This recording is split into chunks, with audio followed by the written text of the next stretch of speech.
Telangana assembly speaker న్యాయబద్ధంగా ప్రవర్తించడం లేదని జగదీశ్వర్ రెడ్డి ఆరోపించారు. జగిత్యాల ఎమ్మెల్యే సంజయ్ పిటిషన్ను డిస్మిస్ చేస్తూ స్పీకర్ తీసుకున్న నిర్ణయంపై ఆయన స్పందించారు.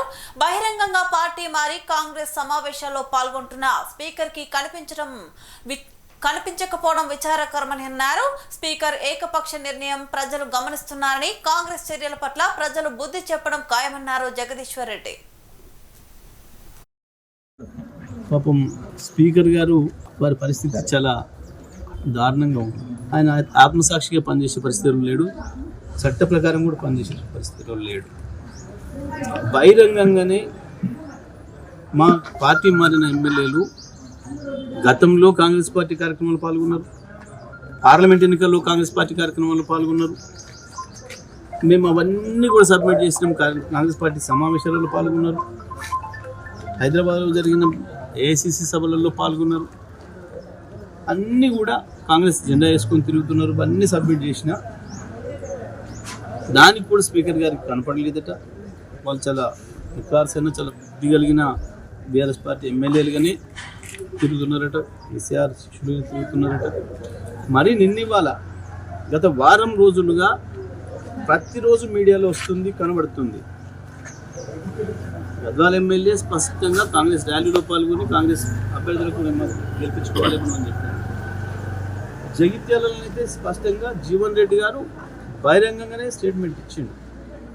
మా 30 సీట్లు కాంగ్రెస్ పార్టీ సీట్లు ఎట్లు ఇస్తావు నువ్వు, నేను ఎట్టి బస్సులో ఒప్పుకోను, 50 సీట్లు నాకు కావాలి. ఆయన డాక్టర్ సంజయ్ ఎమ్మెల్యే ఇంత స్పష్టంగా కనబడుతుంది. అయినా సరే స్పీకర్ గారు ఆ పిటిషన్ డిస్మిస్ చేయడం అనేది దురదృష్టకరం. వీళ్ళకి ఏమాత్రం చట్టం అంటే గౌరవం లేదు, న్యాయం అంటే గౌరవం లేదు. తప్పకుండా మేము కోర్టులో తేల్చుకుంటాం. వాళ్ళని డిస్క్వాలిఫై చేయడం అనేది ఖాయం. స్పీకర్ గారి ఏకపక్ష నిర్ణయాన్ని ప్రజలందరూ కూడా గమనిస్తున్నారు. ఏమాత్రం ఆయన ఒక స్పీకర్గా న్యాయబద్ధంగా ప్రవర్తిస్తలేరు అనేది స్పష్టంగా అర్థమవుతుంది. వీటన్నిటి ప్రభావం కూడా స్థానిక సంస్థల ఎన్నికలు కూడా పడుతుంది, మున్సిపల్ ఎన్నికలు కూడా పడుతుంది. ప్రజలు సరైన బుద్ధి చెప్తారు. ఓటు ద్వారానైనా మేము వాళ్ళని డిస్క్వాలిఫై చేయిస్తాం, వాళ్ళని ఓడగొట్టి.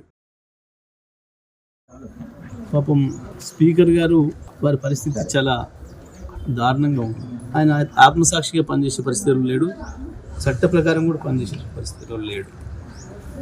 బహిరంగంగానే మా పార్టీ మారిన ఎమ్మెల్యేలు గతంలో కాంగ్రెస్ పార్టీ కార్యక్రమాలు పాల్గొన్నారు, పార్లమెంట్ ఎన్నికల్లో కాంగ్రెస్ పార్టీ కార్యక్రమాల్లో పాల్గొన్నారు. మేము అవన్నీ కూడా సబ్మిట్ చేసినాం. కాంగ్రెస్ పార్టీ సమావేశాలలో పాల్గొన్నారు, హైదరాబాద్లో జరిగిన ఏఐసిసి సభలలో పాల్గొన్నారు. అన్నీ కూడా కాంగ్రెస్ జెండా వేసుకొని తిరుగుతున్నారు. అన్నీ సబ్మిట్ చేసిన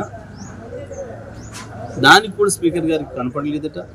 వాళ్ళు చాలా వికార్సైన చాలా బుద్ధి కలిగిన బీఆర్ఎస్ పార్టీ ఎమ్మెల్యేలుగానే తిరుగుతున్నారట, కేసీఆర్ శిష్యులుగా తిరుగుతున్నారట. మరి నిన్నివాళ గత వారం రోజులుగా ప్రతిరోజు మీడియాలో వస్తుంది, కనబడుతుంది. గద్వాల ఎమ్మెల్యే స్పష్టంగా కాంగ్రెస్ ర్యాలీలో పాల్గొని కాంగ్రెస్ అభ్యర్థులకు గెలిపించుకోలేము అని చెప్పారు. జగిత్యాలలో అయితే స్పష్టంగా జీవన్ రెడ్డి గారు బహిరంగంగానే స్టేట్మెంట్ ఇచ్చిండు. మా 30 సీట్లు కాంగ్రెస్ పార్టీ సీట్లు ఎట్లు ఇస్తావు నువ్వు, నేను ఎట్టి బస్సులో ఒప్పుకోను, 50 సీట్లు నాకు కావాలి. ఆయన డాక్టర్ సంజయ్ ఎమ్మెల్యే